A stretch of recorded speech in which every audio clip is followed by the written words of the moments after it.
So much pink. So much pink today. Oh my God. And it was an accident. Yeah. Like, I love when you show up at my house and it's like, we're wearing similar things. I can't get comfy. It's like so us. Bizarre. Different. But the same? But similar. Oh. I mean, yes, same. Okay. Same but different. The same but different. Welcome back to another episode of See You on the Other Side, where it's just us and Scully. Yes, we have Scully here. It's a skeleton. But his name is spelled with a P in front. We're those moms. We're those moms who drop our kid off and we're like, no, I don't want to say any specific names. I know. That any listeners get offended, but you know, where it's like, can't you just spell it the regular old fucking way? Kelly with a PH. Yeah. It's Tony, Tough, Knee. Tony. Oh, snap. No, it's Tuffney. Is that Tony? It does spell Tuffney. Tuffney. Okay. So I think we need to talk about you today. Yeah, okay. And cool. Why we're going to talk about you. Great. I love it. Yeah, you do, don't you? Do you need another gummy? Do you need some gummies? I did. I took 2. Oh, you did? I did.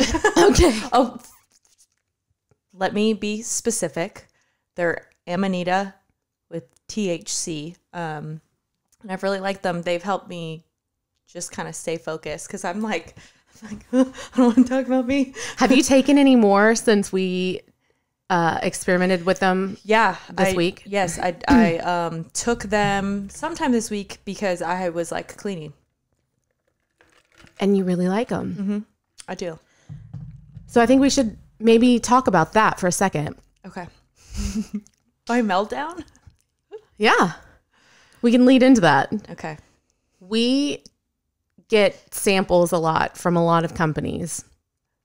And our job is to experiment and then let you guys know how they are. So we take our job very seriously. And if you are watching this on a video, we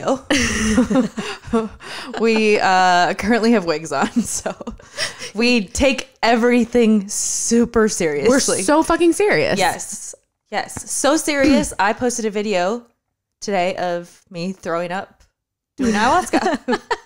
So that's how serious we take. We're so serious. Okay, so let's get serious. But for real though, like we get a lot of samples, yes. And because we take it serious, I think a lot of people, like, they'll reach out and be like, have you tried them yet? Have you tried them yet? Have you tried them yet? Yeah. And we're like, no, we haven't, because we don't do this stuff all the time, but we also want to make sure that we're in the right environment, the right place, the right setting. And that doesn't happen every week. No. So it's like we have these samples, but we want to make sure that we're doing them respectfully and cautiously. Yeah. And we know what we're taking.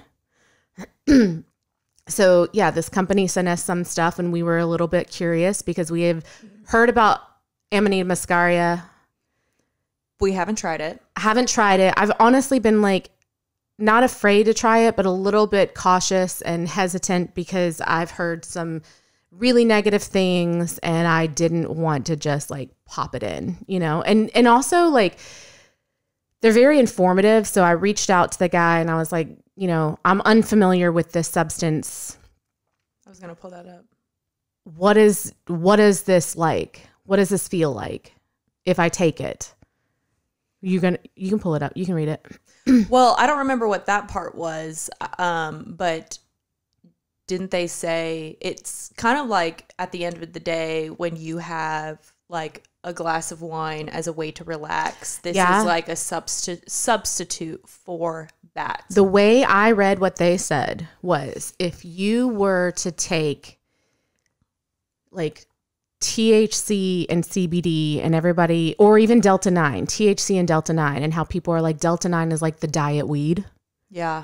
Because it's more for like helping with anxiety. Sometimes people who smoke weed will like get super anxious and high anxiety and paranoid. And this does the opposite of that. It like brings you down. CBD does the same thing. And I don't know if you guys know this, but if you ever get too high, because that's happened, CBD like calms you back down. Good to know. Which is why if I go to a dispensary, I get like a 1-to-1. Like, so there's equal parts THC, equal parts CBD. So I'm not like freaking out. That's good to know. But saying that, because the way he described it, I was like, oh, okay. So this is like what CBD is to THC, Amanita muscaria is to psilocybin. It's like going to calm you down and ease anxiety. But well, let's talk about, I mean, we have talked a little bit about it, of like some of the samples we've tried, things that have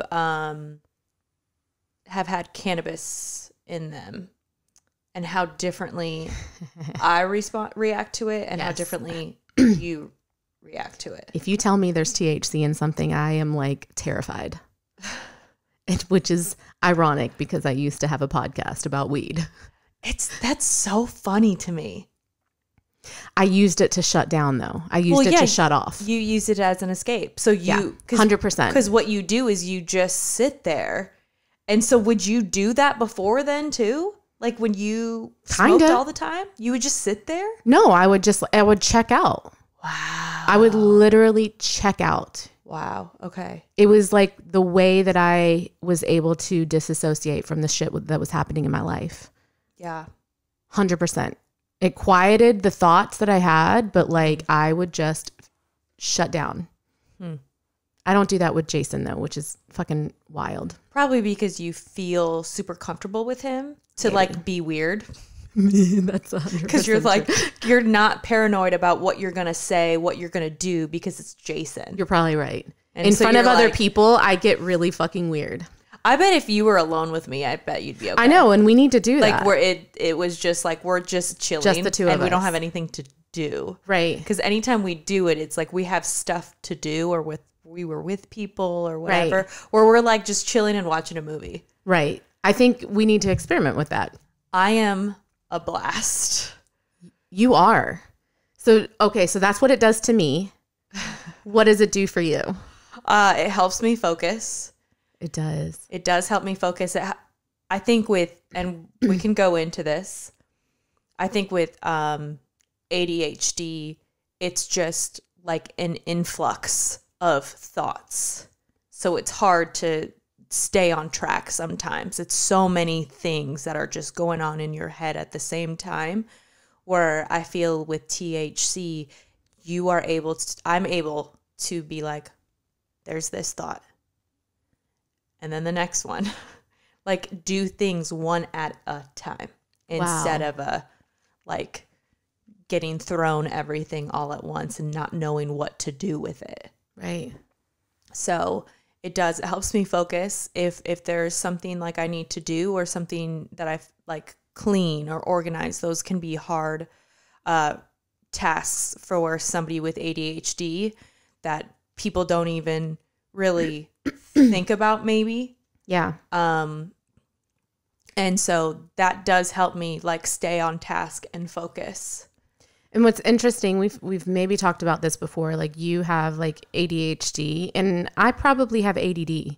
Yeah. But I definitely don't have it the way that you have it. Like I know, I've noticed that just being around you. Like I am like, you can't sit still. Mm-hmm. I see that in my 11-year-old. That's not me. Yeah. Like I can sit still.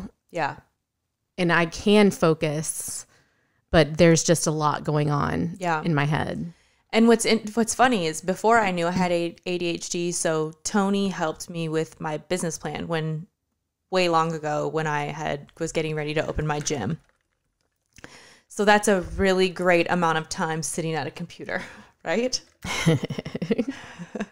And he'll tell you this story. I'm in my chair. I'm upside down, like literally with like my head upside down. You're like my kids. Yeah. I could not sit still. And it's not like I can't do it. You know what I mean? You're just trying so hard to like do something else. Yes. Because it hurts. Yes. I think it hurts. Right. Because it does. It hurts my soul. I think sometimes in school, and maybe a lot of women with ADHD feel similarly. I wasn't paying attention. I didn't know what was going on, but I sat still because I had enough awareness to be like, okay, if you do this, you're like going to get in trouble. Like, right. That kind of thing. So I would just kind of just be in my own world.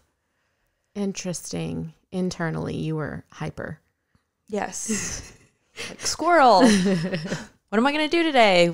Practice. Like, wonder what we're going to have for lunch. Yeah. Just, it's hard. You know, it was hard for me to just sit there and listen. Hard for me to just sit there and read a book, especially on something that I'm not interested in. If I don't like it, because if it's something I am interested in and I do find appealing, I can be very hyper fixated on it. Yeah. So it's like one or the other kind of a thing. Yeah. So yes, something like cleaning a closet, doing the dishes, that is not of interest to me. It helps my and I feel like somebody with ADHD is a giant oxymoron. Yeah. Yes. And you so you don't do well with routine, but routine really, you really thrive in routine. Yes. You're not good at organizing, but an organized space really helps you thrive. Yep.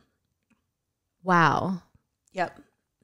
Yeah. I feel like there's a lot of oxymorons. I love aesthetically pleasing things. Yeah. Like I have been stressed out about my closet for 2 years and have struggled on just where to start with it.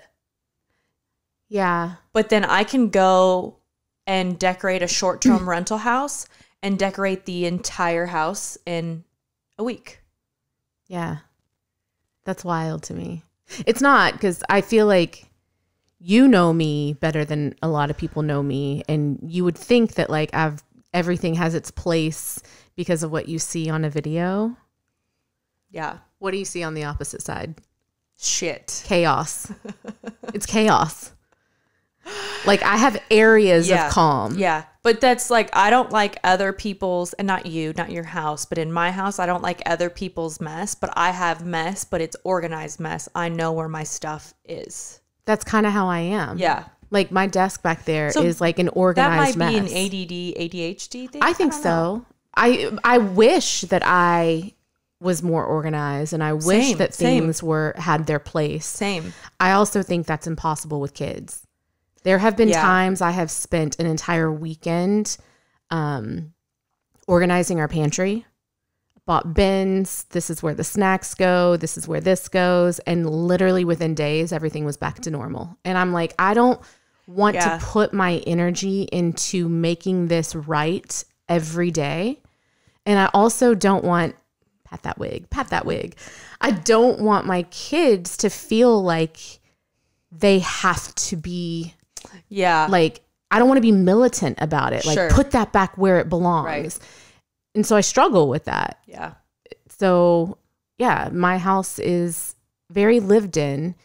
I wish it was more organized, but I sometimes wish I just lived alone. I feel like if I lived alone, do you ever think that? Like, if I lived alone, it would be clean and organized. Yeah, but I've lived alone, and that didn't happen. I've never lived alone. Yeah. I highly recommend it. Not saying that you really can now, being married with 3 kids. Right. So, that's the dream. Yes. But yes, living alone, I still was messy. You were still messy. Yeah. See, that's what I mean. I'm like, I would think, I've said this to my husband. I'm like, if I lived alone, my house would be clean all the time and it would be organized. And he's like, yeah, I'd love to see that. Yeah. I don't believe you, and neither does he. Wishful thinking, though. But you know those moms who you like drop your kid off at carpool and you're just like looking like a hot mess. You just put yourself together, and they're always like put together from head to toe. Like their hair always looks good. Like, oh yeah, that's in not that me. Way. I always wished I could, like, they just like their clothes always look good. Like everything never me. It is like, I am going to get dressed up and look nice, or I'm going to look like a sack of shit. I always pick sack of shit. Yeah. And usually it's sack of shit. And it's but here, like, I'll get ready. But on, like, yesterday, no. I looked like a sack of shit. I bet you didn't, but I know what you're saying. Yes. Like, I know what you're saying. I did, though. No, I see moms like that, and nothing against it. Like, I used to be one of those moms. Yeah, you did. I used to be one of those moms, so I see right through it. Yeah. And that's what I mean. Like, I don't want to say. I'm just talking about, like, the surface, like. That's what I mean. Yes. Like, I have been to the country clubs where the moms come to the pools with their kids and they've got full hair and makeup and jewelry and outfits on and wedges. And I'm like, that's not real. That's not real. Like, it's one thing to want to look cute and but like, it's the middle of the day. We're with our kids. We're all like getting in the water. You know what I mean? Yeah, that's too much for me. And I was never like that, but I was that person who like made sure that the person that people saw me as, like perceived me as, was put together. Mm-hmm. Had the hair, had the makeup, had the clothes, had the perfect everything. Mm-hmm. I was dying inside. Yeah. So that's what I mean. Like, I see right through it. Sure. Yeah. Yeah. Like, it's too perfect to a point where I'm like, that's not real. Okay, that's good. Okay, that's good perspective. That's a good way to think about it. Well, and I also think if you look at people like that and you like are hoping to achieve that or hoping, I wish I was like that, like, just know, like, there's more to it than that, you know? Yeah, that's very true. Okay, so I embrace looking like a disheveled devil. Yeah, same. I go to the grocery store in my pajamas. I don't even give a fuck anymore. I almost went from like one extreme to the other. I feel like I really did. That's okay, though. I think that's okay. That's good. Anyway, squirrel, back to the story. We took these gummies Monday that had THC in them, but only like 3 milligrams. You took 2.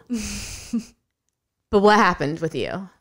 I didn't take those Monday. I took something else. So we went upstairs because we started to eat lunch. And at that moment is when I kind of just started. It's almost like, you know, when your shoulders are lifted and then you can just drop them. And like then, like if you're doing a workout class, the instructor's like, relax your shoulders. And you're like, oh yeah, wasn't even thinking about it. Oh my God. That's how I felt. Oh my God. That is how THC feels for me. That is like, I didn't such a great description. Yeah, I didn't even realize my shoulders were tense. Oh, just relax them. So that's how I felt.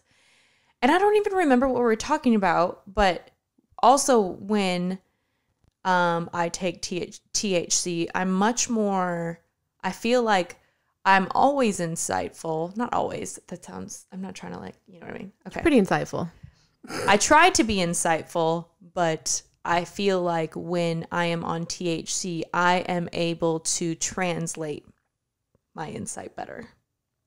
If that makes sense. That makes sense to me. Whatever's going on in my head that I'm thinking, I'm able to say it in a way that's, I feel like I go deeper. Like it's easier to articulate. It's easier to talk. It's easier to relax. Focus on one thing at a time and like keep the conversation going about that one topic, not talk about this, then go to that, then go back to that. If that makes sense. It makes a lot of sense. It makes a lot of sense. I would love to have somebody on who knows more about THC and how it can help people who have ADHD with focus. Yeah. Because I feel like this is something that I'm just now putting together. So one of the things that I think I told you was that before I knew that I had ADHD, and I don't know if other ADHDers feel this way, especially when you like found out much later on in life when you're an adult, I felt like I had all of these separate issues. So I felt like I had an anger issue. I think a lot of people see me as somebody who is like confident and badass and very strong. And although like I do think that I am those things in a lot of ways, I'm also not a lot of those things in a lot of ways. And sometimes people with ADHD, they're very good maskers. I think I'm saying that right. Yeah. But I didn't even necessarily realize that I was masking who I authentically am or things that I struggle with. I just go out and put on a good face and kind of mirror whoever I was being around. Which is masking. Yes. Yeah. But, that part, the anger part, the struggling with like hyperactivity and not being able to sit still when you're supposed to focus, the lack of focus. I read something, and by reading, I read it on Instagram from a doctor that I follow who has ADHD. I'm just going to throw that out there. By reading, this is what I meant. Reading, let me break it down. I don't have time to read. But she has ADHD, and she said that by the age of 12, kids with ADHD have around 20,000 more negative thoughts than the average child. Wow. Because it's such a high, there's so much happening in your head that people don't even realize that is necessarily happening. And then also the frustration of maybe not understanding why your brain is different, realizing you're different, realizing that there are these things that you struggle with, but not understanding that they kind of all go together. They're just symptoms of this one thing. I have some OCD things with hygiene. If I like a song, I like being in the car alone because I get to listen to that song over and over and over and over again until I can't listen to it anymore. Wow.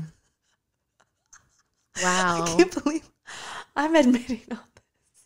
No, I think it's really good because I feel like a lot of people can relate to this. And hearing you say these things, I'm like, and this is how I know I don't have ADHD. Yeah.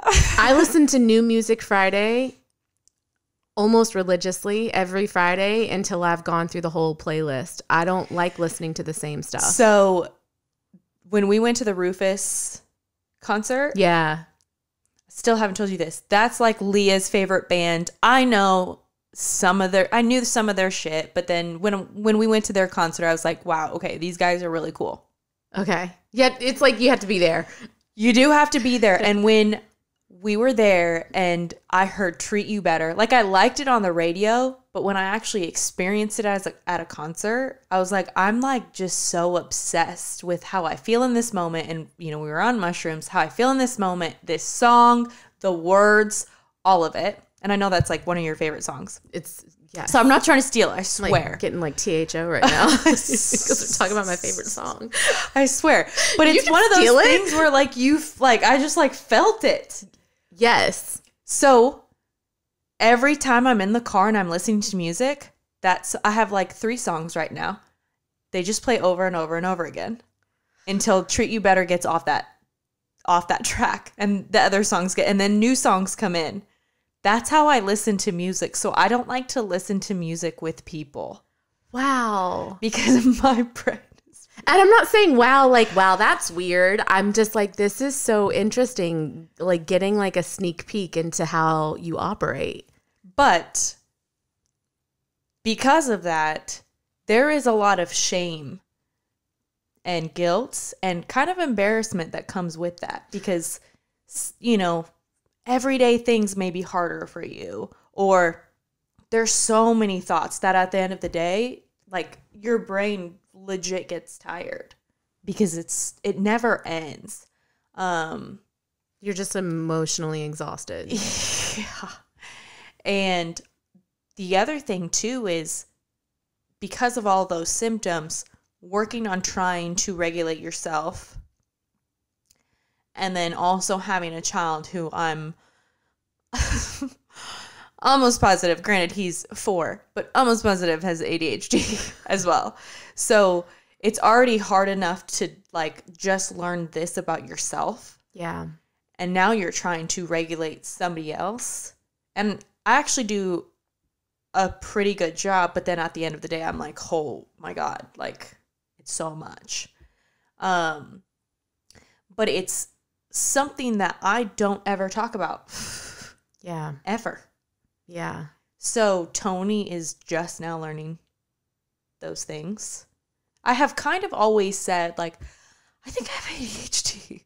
You know what I mean? Or I don't know. Like, I say things, and I'm very good at, like, joking at things at my own expense. Right.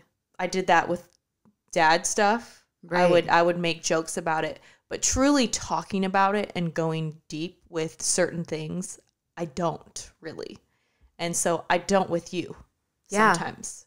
You don't. So we talked about that. Yeah. Yeah. Let's talk about that. Well, it's interesting because It's not you. I know. It's a lot of people. And I said that to you, like Monday, you really opened up about a lot of things that you were struggling with. And here I am, like, feeling like a shitty friend because I'm like, I didn't know any of this. Yeah, I had a little bit of a mentee bee over. Oh, mentee bee. A little mentee bee over the weekend, over the closet. I'm not laughing at you. It's just wild how much it's wild knowing how much you actually mask. Mm-hmm. And it's not to say you're not authentic, because that's not it at all. But you're very good at focusing on other people. Mm-hmm. So I'm a good interviewer. You're a great interviewer. So here's the thing with that. I am authentically curious about other people. I genuinely love learning about other people. Right. I love learning, what people do, why they do it, how they work. Like, I like that psychology, and, I think I'm very good at reading people in that way. But when the spotlight's on you, there's just a protective guard there. Yeah. So I genuinely love people. I love talking to people. I do love going deep. I do love hearing about people's lives and their stories. It's just not a knock on anybody. It just takes me really a long time to even feel, and I think it's subconscious. I'm not consciously doing it. Right. But I'm making these things more conscious now that I'm aware of them. Well, that's how you heal. You make the unconscious conscious. Right. Yep. And we talk about that. And so I am becoming more conscious of maybe why I do that. And I think it just takes me a long time to feel truly safe. Not that anyone is not making me feel safe. Right. It's just a protective mask that I have. And also, on top of that, I am working on leaning into my feminine and soft era. Yeah. But that takes time and that takes practice. And it's harder for me to be vulnerable about me. I like being vulnerable and, talking about deep things and things that require a lot of compassion. But sometimes I think with ADHD, there is a lot of negative self-talk, and it's towards myself, and I don't feel like people are going to want to hear that deep. So I'm like realizing something as you're saying this. I know you guys are probably still waiting on like the ketamine talk. We haven't really had a ketamine talk yet. Before I did my ketamine treatments, you were like my hype girl. Like, this is, you got to stop being so afraid. And I had a block. There was a mental block there that I was working on. And, you're behind the scenes being like my cheerleader, like, you got to like believe in yourself. And I'm having imposter syndrome, and you're like, no.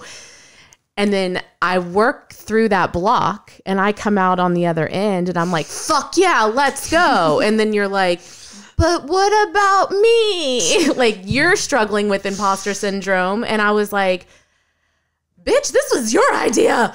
Not really, but like, I was just kind of shocked that was also something you struggled with, because you were so good at hyping me up.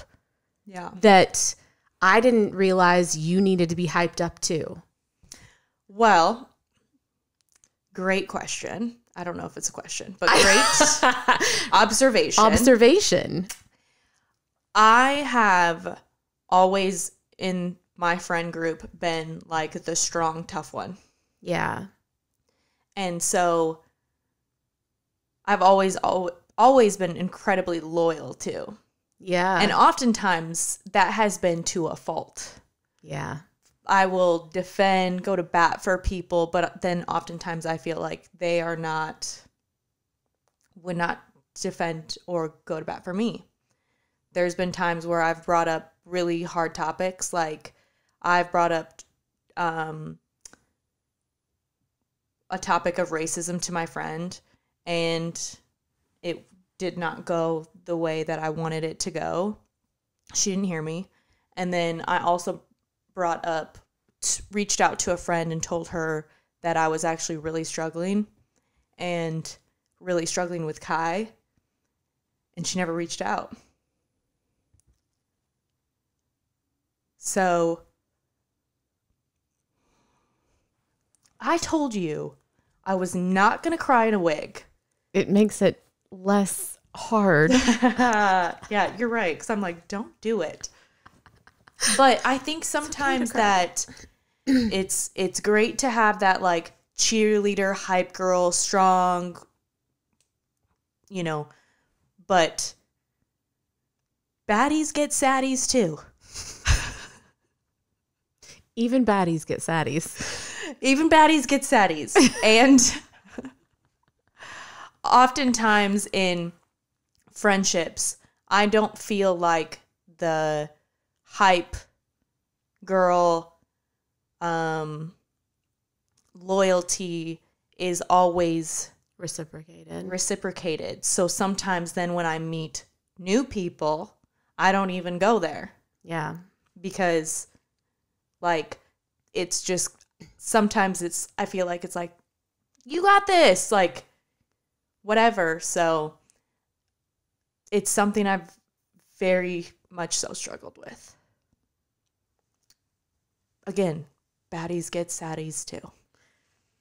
I want to be your hype girl. You are my hype girl. I'm just saying, what I'm saying is I think sometimes it's harder to open up because of those experiences or because people have made those assumptions about you. Right. Because oftentimes when people meet me, they're intimidated. They're, or they just think like I've just, am strong and that's the only, but it's duality. Yes, I can be really tough and whatever, but I also can be really sensitive and really soft and a total titty baby. Like I'm not just this thing. I'm very complex. I will be the first to admit it.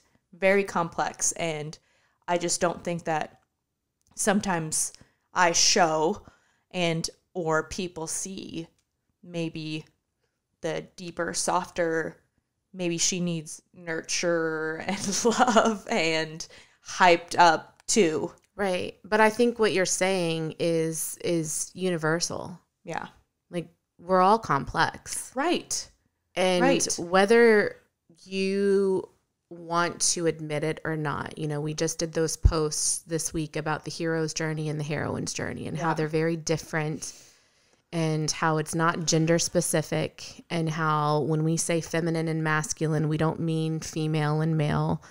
I think it's wild how you and I came together because we've talked about this. It's like you're very, very in your masculine, and your goal is to like work on that feminine soft side. Mm-hmm. And I was very in my fucking feminine, and my goal has been to embrace this more masculine, tough side. Yeah, and it's hard. But then on that end, when I see you and I see you, let's say, not advocating for yourself or not,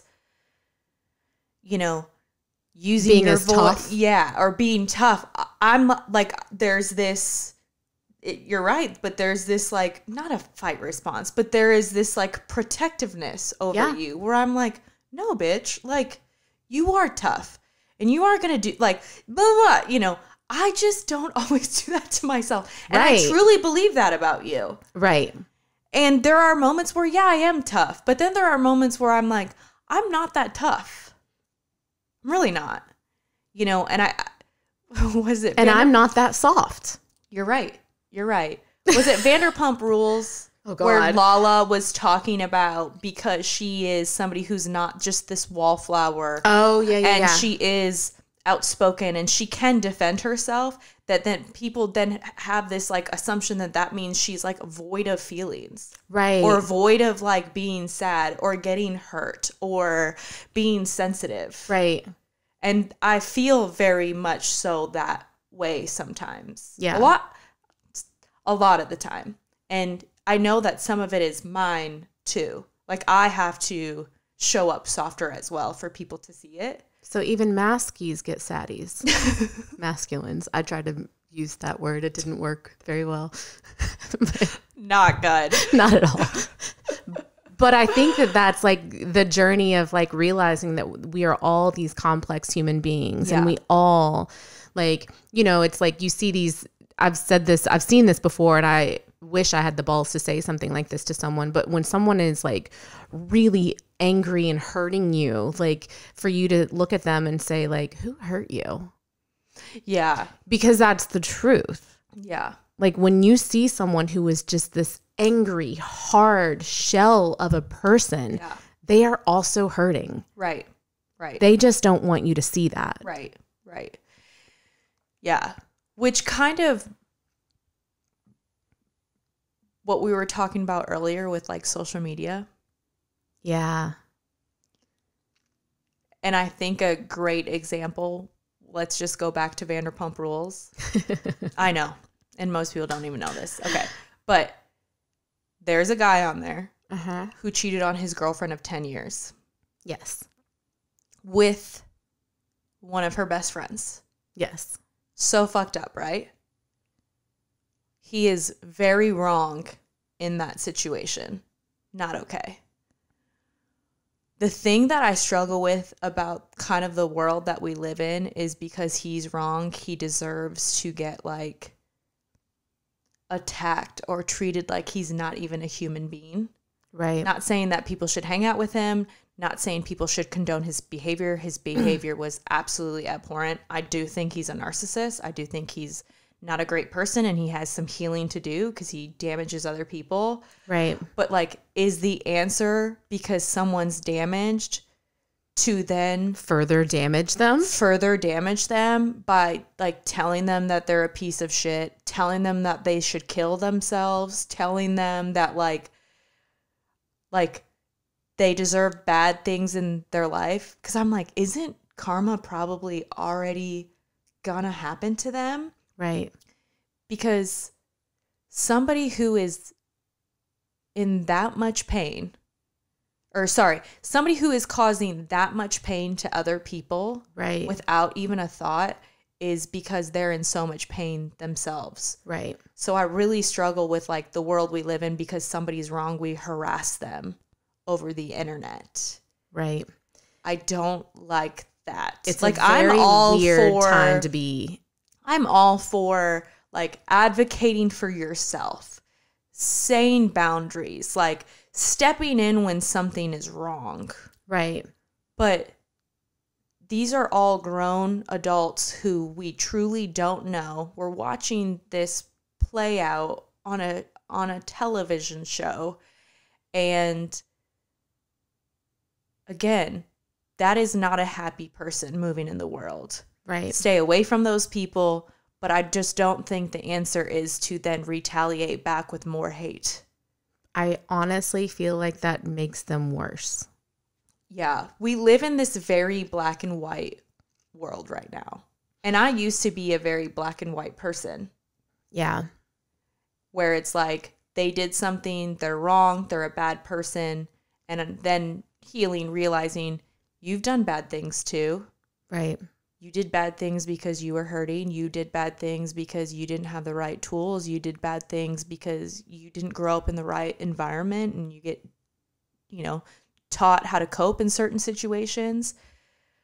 So I really struggle with like being right. It like on the right side is like.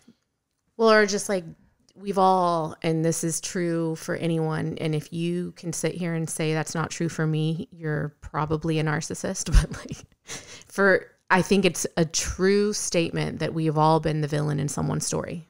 Yes. And if you think that you have not, you might want to take a closer look at maybe some of the people in your life. And also deservingly the villain. Right. Right. Not just their. I have too. Not just. Oh my God. Me too. So many times. I like I said, I will be the first to admit that I was angry because of things that happened to me, and I projected that anger onto other people. Right. And that was not okay. Did I not have the right tools? And I've worked and healed myself, but I've said I've reached out to certain people and have apologized because I know that behavior was wrong, and I was just hurting somebody else because I was hurt. Right. But I think about if I were to be on TV during that time. Jesus Christ, you would get eviscerated. You would have been eviscerated. I almost was on The Real World. I love this. I was living in California, and I was like, you know what? I'm just going to fucking apply. Like, I'm single. I'm living in Southern California. I feel like I have a good story. They always take like one token, like brown or black person, or like a couple for diversity. Right. I'm like, I gotta meet the quota. Yeah. No one from the Marshall Islands has been on this shit before. Like, interesting childhood story, moved to the state. Like, I was like, badass. Yeah. Young, drink too much. What could go wrong? Right? You sound perfect for the job. Young, honestly. Drink way too much, blackout when I drink, constantly puke my guts out, and have a lot of childhood trauma. What could go wrong? Right. So I ended up applying, and I ended up getting a meeting in Los Angeles with like the producers. And I was like, fuck yeah, I made it, hoes. Like, because all I ever wanted to just make money being myself. Oh my God. And I was like, this is it. Peace out, motherfuckers. Like, Iowa, whatever. I'm too good for you. 2 days before the accident, before my interview, I get in a car accident. Get T-boned, get a concussion, wreck my car, go to the hospital. And so I don't go. And at that time, I'm like, there's my fucking shot. There it is. It's done. Like, whatever. I was super disappointed. And now, if that wasn't if so redirection, I don't know what else. Let's say I would have gone down that road and I'm still on reality TV a decade later, or a public figure or whatever. Right. Living in a time now where everything I do is getting judged, ridiculed, whatever. And not only that, but then I have social media where people are commenting on my posts. People are DMing me privately to tell me how big of a piece of shit I am. Right. And how that would, again, not saying the actions I've made, the words I've used would be right. I'm sure I'd fuck up plenty on being on national television. But especially like the way you were then. Oh, I was feral as fuck. I've broken 2 girls' noses because they fucked with me. You would have been like, I would have gotten. You would have gotten the ratings. I would have gone. I would have gone to jail. And I'm a menace when I drink. Oh my God. Funny, until it's not. Oh my God. Throwing up or getting in a fight. But I think about maybe people not realizing that I have feelings and am incredibly sensitive, and I'm also incredibly empathetic. Being on TV and people like the world hating me. It's hard to come back from that. I think it's really hard, especially in today's world, for anyone to come back from that, which is wild to me because not on TV, you see people growing and evolving all the time. Yeah. Like, I've done it. Yeah. You've done it. I'm not the same person I was a year ago or 2 years ago or 5 years ago. That person is embarrassing to me now. And shouldn't be, but like, you know what I mean? Yeah. Like, I'm like, oh my God, if you saw God, I don't even think that way. a play-by-play. I don't do those things anymore. I don't act that way anymore. But like, imagine being in the public eye because people don't see the evolution. Right. Or they don't want to see it, or they don't believe it. Right. I think about like Justin Bieber, Miley Cyrus, and how, let's say Miley Cyrus, perfect example. Oh, yeah. Disney star, Yeah. Hannah Montana, like we see her in this certain light. So if she strays anything outside of that, she's wrong. Right. So then she gets into like teenage years, young adult years, and she Which starts we all did. experimenting with alcohol, drugs, boys, girls, In the cutting public her eye. hair, wearing less clothes, doing all these things. And people, myself included, Yeah. go crazy and are so like, oh, who does she think she is? And blah, blah, blah, blah, blah. And again, not saying that what she's doing is to like get attention. It's somebody who's hurt. It's somebody who's, you know, maybe struggling with substances. I don't know.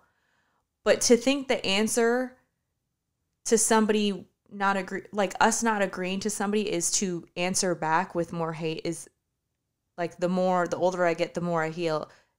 It's a pretty wild concept, and that's just super normalized in our society. It's not, I think social media is getting worse with that type of stuff. The THC has kicked in. Has it now? Has it now? It has for a little bit. Okay. All right. Which is why like you're so good at like That's why I'm going deep into this. You are totally going deep in it. Okay. Well, let's go a step deeper. Okay. We don't do political posts. Oh, yeah. We don't talk about current events on our platform. And there is a reason for that. And it is because of what you're saying right now. Yeah. We truly want to bring positive stuff to our platform and humanness to our platform and hope to our platform. And talking about anything current events is too, I don't want to say it is too heavy. First off, it's heavy. Like, it's not that we're not aware of what's happening in the world right now, but also seeing anyone post in the past couple of weeks and watching them get eviscerated in the comment section because of what they said. And it doesn't matter what side they're on or how innocent it is hard to watch. And I don't want to be that. I don't want to bring that type of negativity. I don't want to bring that type of division. I don't want to put myself in the middle of a crossfire like that. And I struggle also because there's this like, well, if you're silent, you're part of the problem.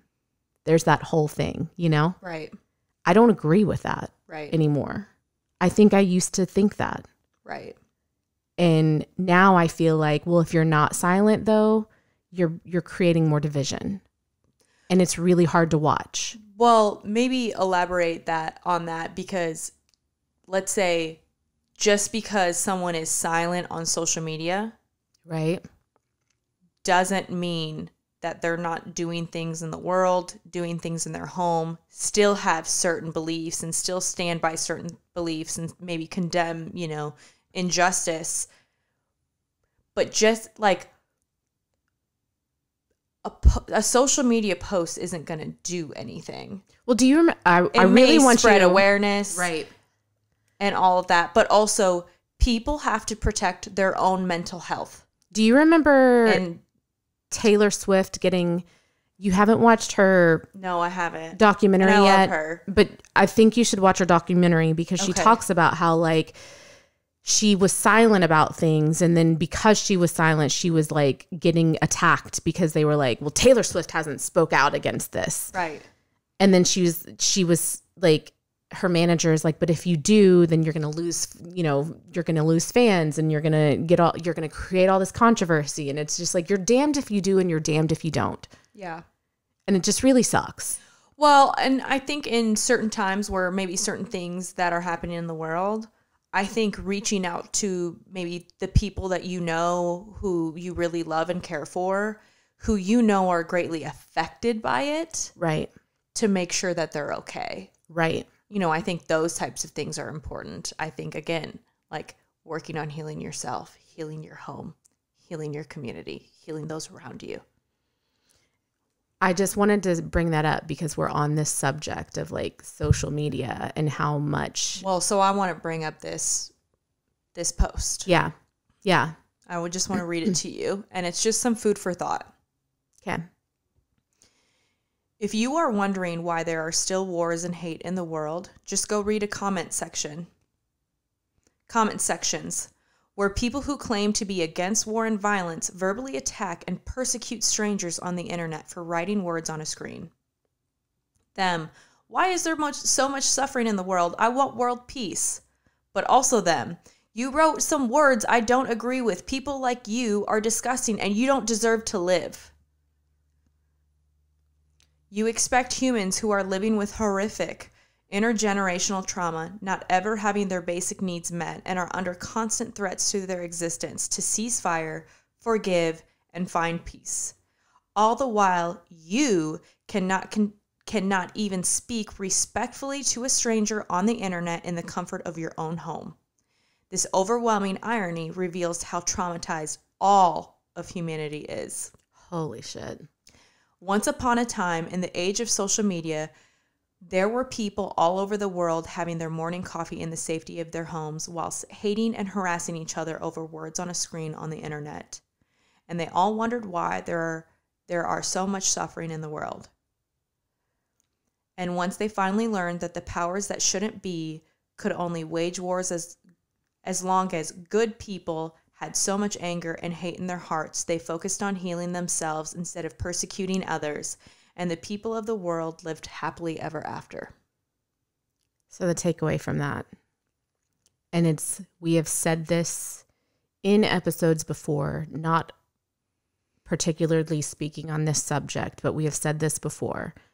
The best thing that I can do for the world, for my family, for the people I love, and for myself is to work on myself and let that shine. Yeah. It's the best thing any of us can do. Yeah. And that's really hard to do sometimes because it's like in your face. I get that. But like the best thing you can do for anybody or anybody in the world or anything around you is to focus on your own healing. Yeah. Some of our trolls are so funny to me because it's you are making a judgment on a person and you watch their 10-second TikTok and you think you know them. Right. And you think you even know maybe about psychedelics. You're making this judgment against somebody you don't know about a subject you have no idea about, but you're condemning them as wrong. Right. It's like the irony of it. It's wild. And it's wild because I've never had a platform where I've had trolls before. Oh, it's so, yeah. And the first time it happened was like hard, but one of them one time was just like, literally all he said was like, mushrooms are poisonous. And I wanted to be like, really? Like portobello and like baby bella mushrooms and like lion's, like really? All mushrooms are poisonous? Thank you for your insight at 5432 kiss my ass. No, I mean, I posted a story. I just reposted a story of a podcast interview, not even our podcast, where it was talking about how important it is to eat like holistic whole foods. Yeah. And I got a hate message from someone who I know, and it was like, "Oh, okay, well, what about these people?" And I'm like, again, for you to take, there's so much context that we're missing here. Right. But yes, as a whole, I do believe people should eat this way. I also understand and know that not everyone has the resources. And I had to quickly remind her that I came from one of those countries who did not really have access to all of those things all the time. So, like, okay. It's just hard because I see people doing this all the time and like attacking people on the internet. Like if they don't agree with you or if they think that what you're posting is like wrong, it's just like, why can't we just stay in our lane? Or. Oh, okay. If you are not sure or you don't think you agree with something, what about being open to a respectful conversation where you allow the other person to talk, they allow you to talk, and you don't have to end it with agreeing, but you can actually talk and communicate instead of making assumptions and stereotyping. Have you ever seen that show Preview? And it's not in the US, but I can't wait. I either want it to be here or I'm going to seek this out. But they put two people on a couch sitting next to each other or in chairs the way that you and I are right now, who are completely opposite. There will be like someone who is a person of color and someone who is a racist. Yes. Sitting next to each other, or someone who is hates homosexuals and then someone who is gay on the other side. Someone who's transphobic, someone who's trans. Yeah. So they put these opposing people sitting next to each other. And then like the first part of the show, they're like just like going at it, like back and forth. And then they give them mushrooms. Yeah. Because both sides. Right. Whether you are adamant you're right, both sides can't put their egos down and hear each other. Right. So after the mushrooms, they end up having these like really meaningful conversations. And also realizing that they have more in common and more similarities than what they thought. Right. So I find that in real life sometimes. It's always in real life. Not even sometimes. I find it a lot because you find people and you're like, no, we're saying the same thing. Right. Like we're saying the same thing. So, you're hearing me different, but like I agree with what you're saying. I'm just saying it in a different way. So back to politics. Yeah. There's two sides. It's meant to be divisive, in my opinion. Yeah. It's meant to be divisive. And this side thinks they're right, and this side is adamant that they're right too. And then they just point fingers and project onto the other, maybe not realizing that if we were more united, more loving, more compassionate to people that we didn't understand and didn't agree with, that'd be a pretty unstoppable force, if you ask me. I feel like we're pointing our finger to the wrong people instead of the people that are actually in power. But what do I know? What do you know? What do we know? What do I know? We are just, I don't know, dummies who take drugs and wear wigs. Right. We just do mushrooms too much. But it's wild too, because that like the guy who kind of went viral over the summer, Oliver, I can't remember his last singer, name. The Thomas, redheaded. Oliver Thomas? Yeah, that sounds right. Oliver Anthony? Oliver Anthony, who wrote that song about like Richmond over Richmond. Democrats wanted it and Republicans wanted it. Everybody related to that song. Right. And then when you found out that like the other side related to it, you were like, what? That's not what he's talking about. And it's like, oh my God. And he even talks about it. He was just like, it wasn't one side or the other. It was human. It was the side of humanity. Right. It wasn't left and it wasn't right. Right. Like, I think he got mad because somebody used it for like a political party, like, yeah. And he was like, event. And he was like, no, you're missing the point of the song. It's like the Barbie movie. You don't like it, went over your head. It went over your head. It went over your head because it was for men and women. Right. It's for both sides. Yeah. Okay. That post is wild. Yeah. And we were just talking about it. All right, let's spice her up and laugh a little bit. Okay, what are we laughing at? I want to play that game. Oh, okay. All right. You done getting in your feels? Yeah, I feel good. Okay. I did not want to cries with the wigs. Moral of that story is we really liked these gummies. Back to that. Yeah. Moral of that story is I have ADHD. So Squirrel. And we're human. But truly, if somebody who can talk about ADHD and cannabis, come on, would love that. So there is someone, I've been listening to a podcast series. Oh, cool. Who talks briefly about ADHD and why cannabis works. I know we need to get him on, but that might be hard. That might be hard. Yeah. But I really love the way he describes it and he explains it. Yeah. Refresh. What does he say? Well, his name is Paul Conti, and right now he's doing a 4-part series with Andrew Huberman on the Huberman podcast. But one of the first episodes he did last year, he briefly talks about how he can see how it works for people who struggle with ADHD because it allows them to focus on one thing rather than all the other things that are happening around them.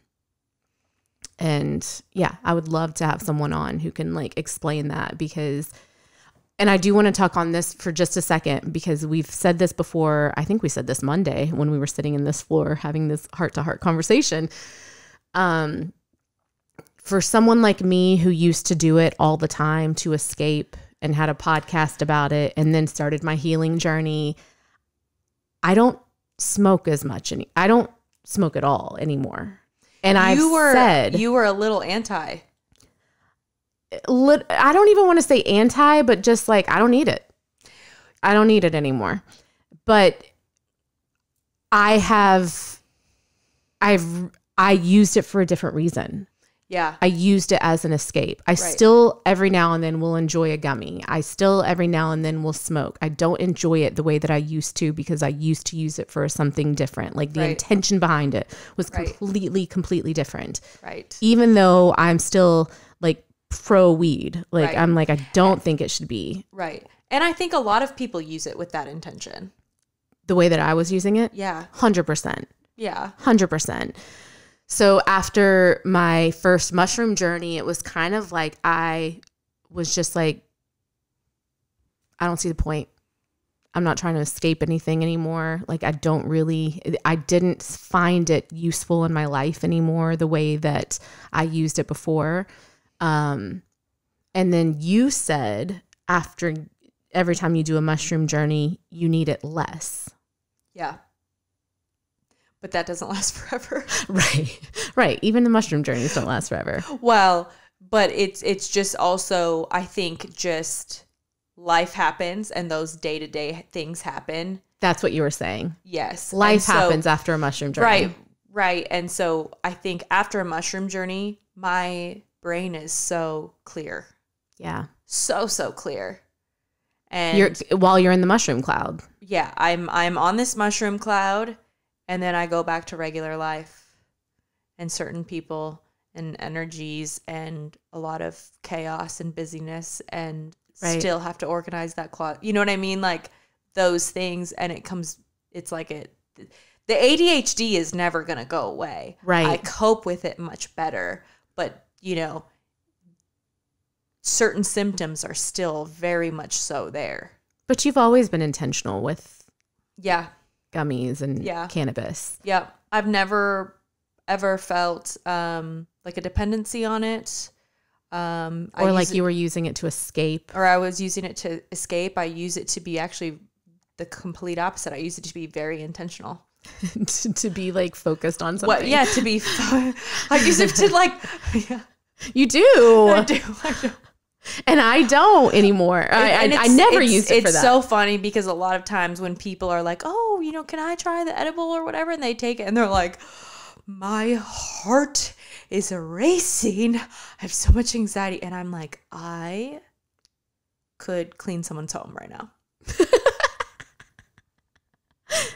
But I also think in knowing that and knowing the way that it works with you and seeing what it does for me, I am like, I can see how this is a medicine and not a drug. I truly can. Well, and also when you guys are going throughout the day regularly, I'm like, damn, y'all are awesome. Keep going. Who? People who don't have ADHD who do everyday tasks. You're like, when you're just going through the day, existing. I'm like, yeah. Go you. Yes, bitch. With your bad self. Doing things I can only dream of doing. But I will take this gummy later so I can do it. You're not wrong. I really think that just knowing these things about you and the way that it works for me, I just think that there needs to be more emphasis on the fact that this is a medicine. Yes. And it is going to work with different people in different ways. And if people think I'm just, they think differently, well, suck it. No, I'm just kidding. Okay. Yeah, okay. That's fine. It's fine. All right. So we are going to do a few just to end this on a happy note. Oh my God. We didn't even talk about your fucking breath work. Oh, it's fine. Okay. We'll do another episode on that because that'll go deep. You go first. Me go first? Yeah. Okay. I want to pick one. If animals could talk, which would be the rudest?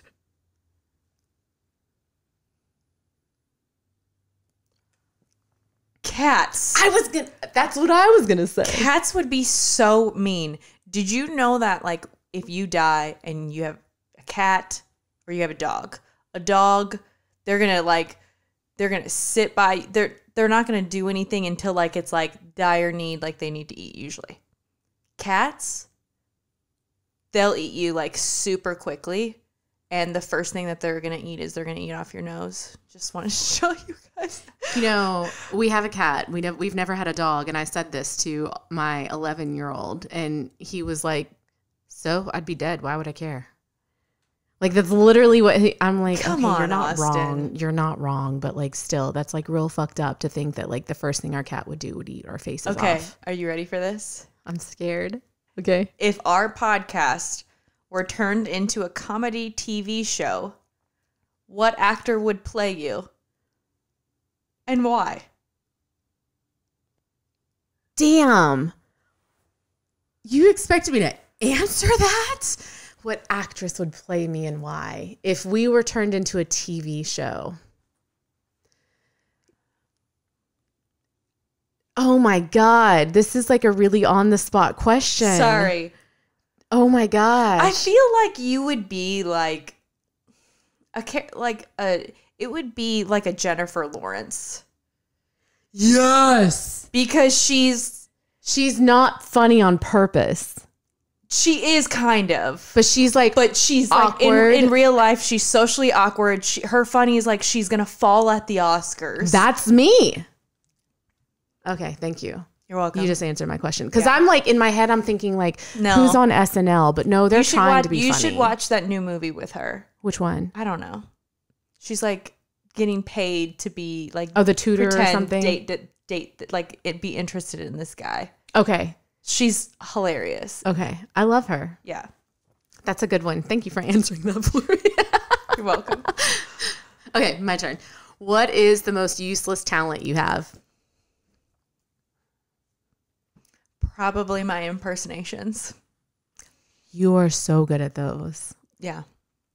Yeah, probably I can impersonate people and I just do it to you and Tony at home. You're really good at it. You're freakishly good at it. I asked you to do an impersonation of Jason once and you were like, I need to watch him talk a few more times before I can do that. And you do him really well. But he's a side mouth talker. And he I can't get his the diction of his voice. Is that the word? Inflection.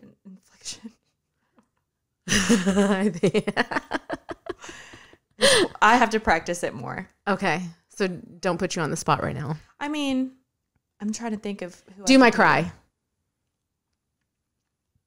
Well, you just you start to you keep swallowing, and then you like move your, like you blink incessantly, and then you like move your lips around. I can do an impression. I don't know what that is. I can do an impression of like Tom Sandoval. I know, I keep bringing up Vanderpump Rules. Do it. This is one of your hyperfixations, so let me see your Tom Sandoval. Now I feel like so on the spot. Hey guys, like, what's up, bro? Like, I'm Tom Sandoval and I talk like this. My band, like Tom, what is it? Tom's and the most extras or whatever. I'm a fucking douche. No, I'm just kidding. But kind of. You called me Tom Sandoval. I did? Yeah, like a couple weeks ago when we were doing our photo shoot. You were like, oh my God, you're Sandoval. Oh, because you bring so much unnecessary shit. I didn't know what we were going to need. And you have like, you have the, what is it called? The lights? Galaxy lights? Yes, you have galaxy lights. It's very Tom Sandoval. I'm just saying. For the record, I hadn't even watched Vanderpump Rules before I had I've had those a while. I didn't know it was I don't know if that's good or bad. I didn't know it was a thing on Vanderpump Rules. I'm just going to be honest. I just like the lights. I don't like to sleep in the dark. I need a nightlight. All right, go. Share a funny or cringeworthy dating experience. For me. Yeah. You have to have one. I know you do. Oh, I'm sure that I do. This is just, I don't really have a lot of dating experience because I was like in relationships and then would move on to another relationship very quickly. So I've never really had the time to be single. God, this one's a hard one. Never like almost shit your pants, nothing, peed yourself. There's got to be something. It doesn't have to be like a first date. I've peed the bed. Drunk? Yes. I can't believe I'm sharing that. Did you take water and you're like, oops? No. Okay, this is going to sound like God, I'm I love so this. embarrassed right now. I love Holy this fuck. so much. You're doing great, okay, sweetie. thank you. This has only happened to me once that I know of, but I think I would know if it happened another time. I was so drunk, peed the bed. I woke up on the couch with my best friend at the time and she remembered what had happened and I didn't know what happened. And I'm like, how did I end up on the couch? And she was like, yeah, you peed in his bed last night. And I was so fucking embarrassed. So what did you do? We left. I didn't know what to say. Like I kind of dated him for a little on and off for a while. Like he was like the guy I would date in between boyfriends. But I just kind of didn't bring it up after that. And he never said anything? He never said anything, but like also like I was so fucking embarrassed. And I feel like I would know if it would really? Nah. Really? No. Should I have said something though? I mean, you could have. His bed is probably disgusting, and his bed was probably disgusting. Oh, anyways. It totally was. He was like such a hoe. Oh yeah. See, yeah. No, you're good. Probably built some immunity in him. Yeah. You know what I mean? Yeah, totally. Gave him some chest hair. Yeah, okay. It's good. It's good. Oh my God. Okay. I don't even know that he knows that I know that. That's how like much I like just didn't bring it up. Funny. Like, but hey, if you're listening, I'm really sorry I did that. I love asking these questions. Oh God. Oh, wait. That was my next question. Stop. What's the most embarrassing thing you've ever done? Embarrassing? I shit my pants. What? Yeah. It's really... Was this on a date? Because... No. Oh. It doesn't have to be on a date. No, that wasn't part of my question. Yeah. No, I shit my pants. In real life? No, in fake life. It was an animated life. Like actually happened. I was like 19. Drunk or sober? Sober. Oh, at work. God. What? You just snorted a little bit. Okay. I was working and I had taken a medication for something. Okay. All right. And I noticed that at work, it was like starting to give me like an allergic reaction. Like I started noticing things on my like skin. My stomach started to get really queasy. And I was like, I like all of the sudden feel incredibly ill. Like where were you working at the time? So I was in Iowa. And I actually worked at a boys' home, and it was boys who had been sexually abused. Okay. And so I had like a weird shift. It was like 3 p.m. to 11 p.m. or something like that. So it was like at night. But it was like 7 o'clock, and I'm like, I have to go home. Luckily, my house was like 2 miles from this place. Just out in the middle of nowhere in the country. Why didn't you just poop there? You just thought you were getting sick? Like it wouldn't be like a regular poop. Okay. I was like getting sick. You were trying to protect them. I was trying to protect myself and them and my reputation, which that's getting ruined after today. Totally. Same. So it's fine. Yeah. So, well, I took it on another level, Leah. Didn't just piss the bed when I'm drunk. I shat myself. Okay? Don't compare. But not in a boy's bed. God, I hope not. I would not be here today. I would be RIP. Like, I'm done. Not putting my face out there for the world to see. So I started to get sick, and I just like started to really not feel well. And I was like, I'm really not feeling good. Can I go home? And they're like, yeah, you don't look good. Well, where I clock out is in a different building. And that's also where the bathroom is. And so I walk outside and I'm walking to the other building. I'm like, oh no, it's coming. And I run to the bathroom and I don't make it. Oh my God. Are we going to air this? Absolutely. This is bad. I was sick, okay, you guys? Yeah. And I know way too many shit stories. So I'm just saying, like, you're making a lot of women feel really normal right now. Okay, I go home and I'm sobbing. And my mom's like, well, why are you crying? And I'm like, I'm 19 and I just shit myself. And she was like, oh, no, sweetie, let's get you cleaned up. Oh, my God. But I got really sick. So okay, that's a little justifiable, I guess. Totally. I mean, shit happens, literally. So I used to, want to be famous. Same. I still do. So I'm just kidding. I don't think I want that anymore. No, I would not. I don't want it anymore. My mental health couldn't handle it. Literally, no. Like, I don't want to put myself out there to that capacity. However, I used to have this fear that if I became famous, he would tell people I peed in his bed. Oh my God. I know. How stupid is that? That's so dumb. I know. So dumb. Right. You ready? Yes. Where did it go? If you could describe your work ethic using an animal, which one would it be? My work ethic using an animal.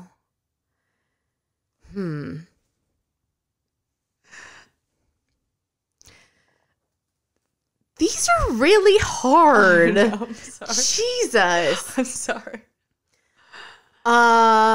Okay. I feel like it would be a sloth. I was going to say that. You were? Yeah. Sloth. They're just vibing. They're happy. Going at my own pace. They're going at their own pace. I really do a lot of things at my own pace. And they don't give a fuck what's going on around. Like, that's just what they do. Yeah. A sloth ain't trying to be a cheetah. No. They're just being a sloth, hanging out on the tree. I would be a sloth. Yeah, and they're tree huggers, so. Yeah.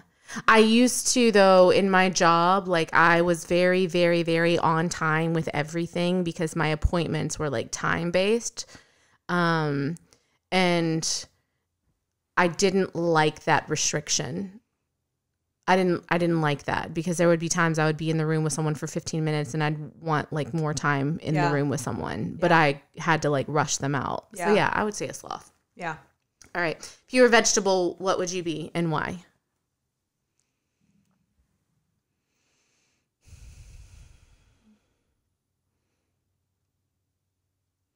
What's something that's spicy?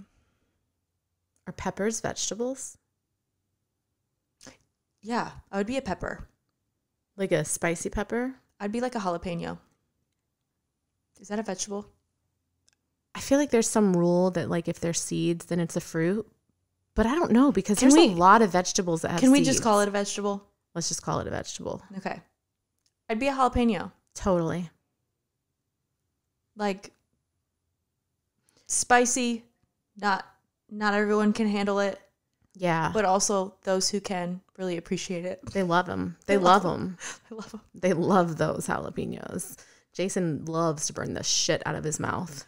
So does Tony. Yeah, I think it's a guy thing. Like my 15-year-old, he's done like the one chip challenge. Like yeah, like why do they do that to their buttholes? They crave he'll do the hottest hot wings. I don't really. What's that? There's a show where they do that. They take celebrities and they I kind of want to do that in real life. I would die. I think it'd actually be really funny if we did that, but also very torturous. Yes, I am not a good with spice. I can do a little spice. I can't do a lot of spice. You like drinking water makes it worse. Oh yeah, I know why too. That's why milk makes it better. Yeah, there's some type of thing that like the heat puts out in your mouth and water disperses it. Like water makes it spread out even more. So not only does water not work, water makes it worse. Yeah. Milk is the only thing that like coats the whatever it is, that coats it. Yeah. And it makes it easier to digest. Yeah. I got a good one. Okay. Wait, it is your turn. If our co-host dynamic were a sitcom, we discovered who would play you, who would play me, and what would the show be about? Damn. Sorry. Who would play you? Yeah. I feel this is where I can go into like the Amy Poehler's and stuff because I feel like they're purposely funny, but I'm trying to think of one that's kind of like a bad. Ooh, what if it's like, who's that girl who plays in Parks and Recreation? Aubrey Plaza. Yes, that one. Have you seen her in White Lotus? Yes. She's kind of a badass in that, but like I like that movie, that show.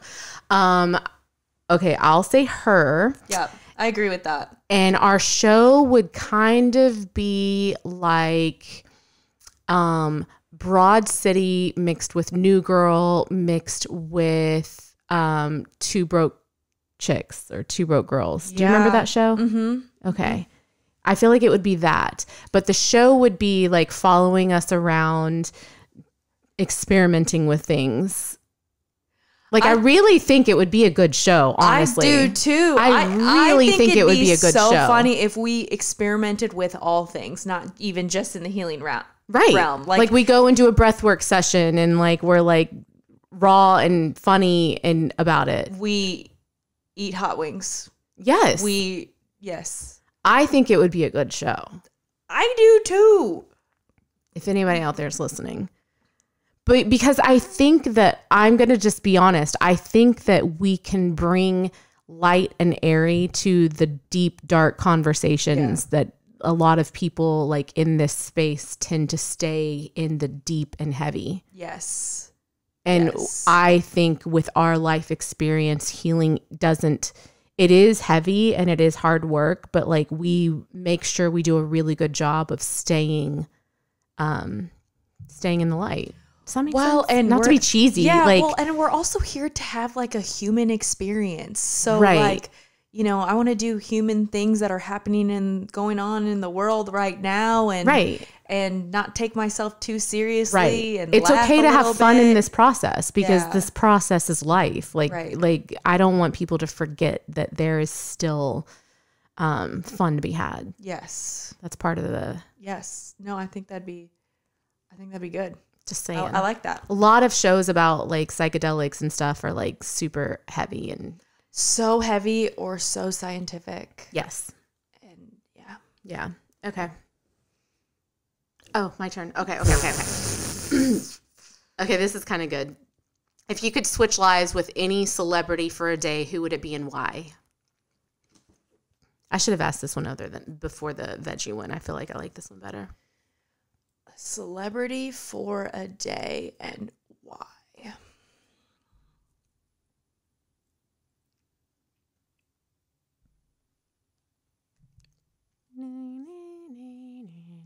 I know.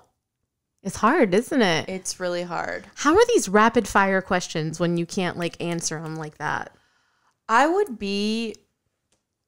feel like I would want to be somebody who's like a total badass, who lived a hard life, came out the other end. This is going to be a really surprising answer.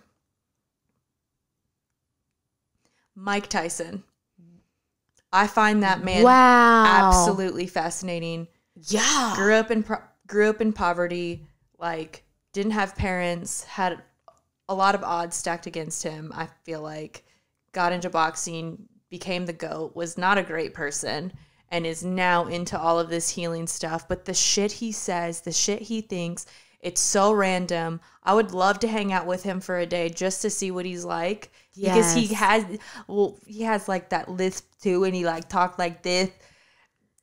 That's funny to me. It's his a little podcast is really funny. He's very entertaining to me, and I think he's like has overcome a lot of things, and he's healed a lot. Yeah. So that's a good answer. See, I wanted to think about it. I was gonna go with that or Lisa Vanderpump because she's like bougie as hell and rich. Yeah. No, I like the Mike Tyson one better. Yeah, I like that too. All right. What you got? Oh shit, that's my turn. And then I'm going to do one more. I'm going to skip one of them, but I'm going to do one more. Okay. What is a personal quirk of yours that nobody knows? A personal quirk? Yeah, something interesting, weird that people may not know. You've got a lot of them, I feel like. You think I do? I think we both do. Oh, totally. Like just a weird thing about you that people may be surprised to know.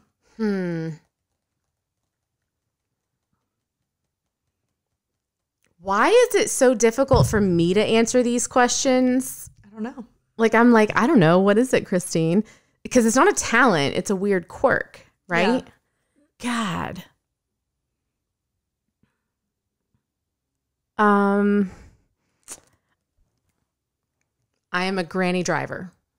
Oh my God. Is that not a good answer? No, you are. And that is a good answer. I am such a granny driver. I have a very fast fucking car. I don't have it. My husband has it. But you drive it. I drive it because it's electric. I do a lot of the driving, picking up all the kids and running around town. So I drive the electric car because I don't want to pay for gas. And it is a fast fucking car. It goes 0 to 60 in literally 3 seconds. And it pains me to be in the car with you and you driving. Because I will go, I'm in the right lane. Under the speed limit. I'm just being cautious. You're the only person who I know who like will pull up Waze. Because whenever I pull up Waze and I'm going somewhere, I'm like, I'm going to see how much time I can chop off of this ETA. Oh. For you have this interesting talent where you're going to add like 20 to 30 minutes to it somehow. I do the opposite. And I don't know how you do it, but you do it. I'm not an aggressive driver. I don't swerve in and out. Like I don't like merging into traffic stresses me out so bad. So this is what I would so say. Bad. This is what I would say. In that way, you are the biggest rule follower. I am. I absolutely am. A little bit of a good. If there is a yellow light, I stop. You went through a yellow light the other day, oh my God. I was very surprised. You were proud of me in that moment. I was. I was very proud of you. Yeah, for me, yellow means slow down. And for anybody else, yellow means speed up. Yeah. 100%. And I am a rule follower. I have never had a ticket. But you're not. No. I know. It's weird, right? Yes. It's weird. I also don't take food into the movie theater. I am like scared of getting caught. this is such an oxymoron. This is such a weird quirk because I do not follow societal rules, but when it comes to rules, because you're about kind of being respectful. Yeah.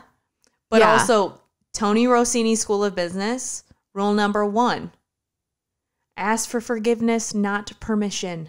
Oh, that's a hard one for me. That's a really, really hard one for me. I don't like to ask for forgiveness at all.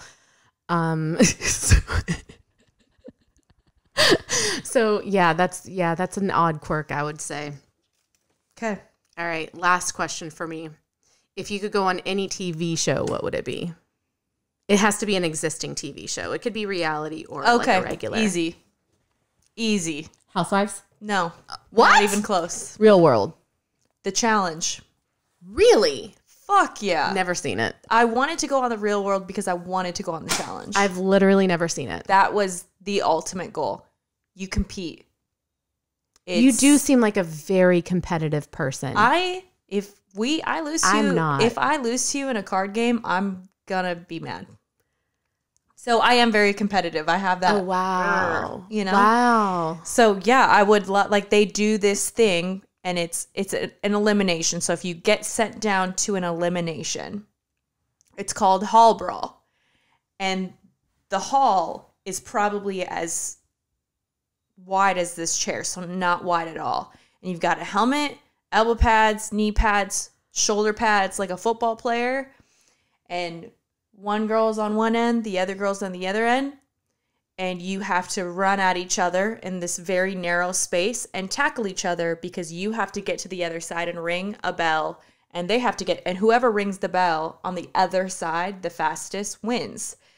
So I would love something like that. I would love to run straight at a girl, tackle her ass, grab her, and just pull her along with me while I go and ring that bell. Jesus Christ, you are so dark and twisted. No. Jeez, I'm like, that sounds horrible. It's for money. I would be doing it and the whole time be like, I'm so sorry. I'm so sorry. I'm like, so sorry. So if we did that and let's say there's $1 million on the line. If it's me and you, win, I would fuck with you so bad. I would get into your head.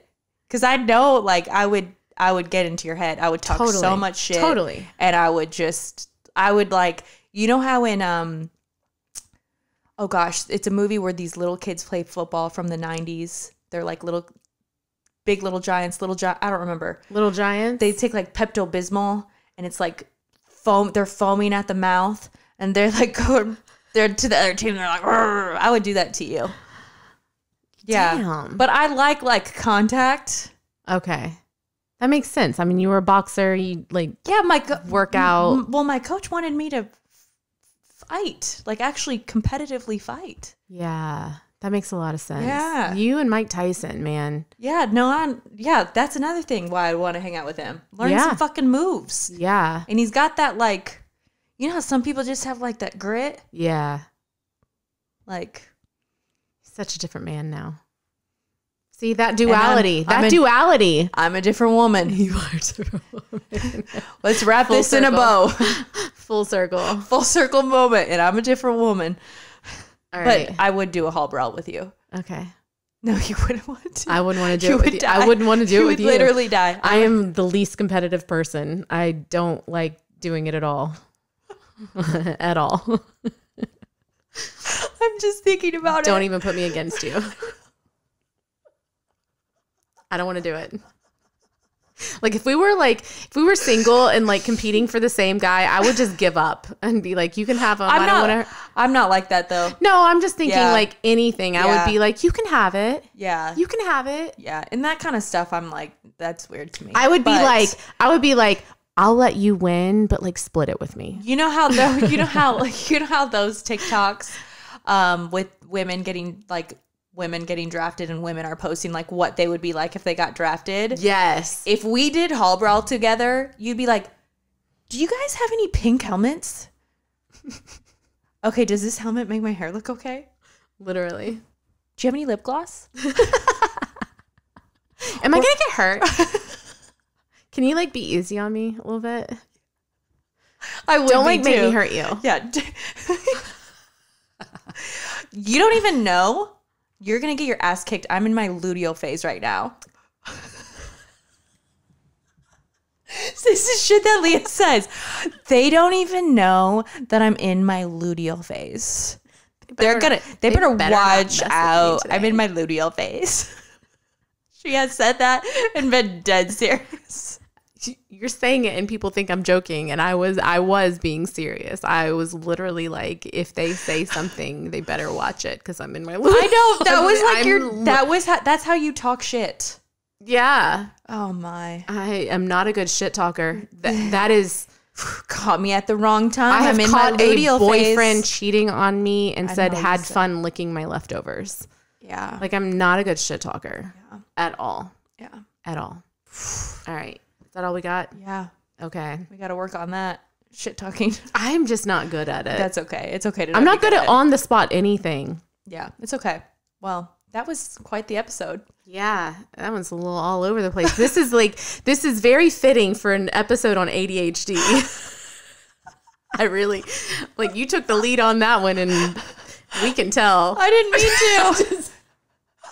I didn't mean it like See, already I'm like, I'm sorry, I was joking. Oh my God. One day last week I sent you something. I was like, this is you. Oh, yeah. And you were like, that was not nice. It wasn't. And then you went to bed and I was like, oh my God, were I really you so, pissed. I was were you so stressed? So stressed out because I really thought I upset you. I was like, I was joking. I swear. Oh my God, of course it's not you. You're way prettier than that. And then I didn't hear from you all night. And I was like, did you take an edible? I did. So I was even more in my head. I was like super anxious about it and paranoid that like you were like, God, my cheeks mad at hurt. me. My cheeks hurt. So that's why I'm not a good shit talker. No, you'd know if I was pissed at you. That's what scares me is that like even then I thought I knew. If I was really pissed, you'd know. Trust me. Good. All right, cool. All right. To all of our listeners, if you've made it this far, thank you.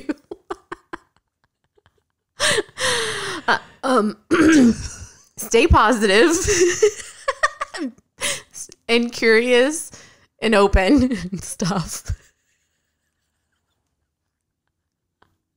I didn't need gummies. That was just you. You're sober. I am totally sober. Not that I'm like messed up, but I feel. Yeah, no. And we'll see you on the other side.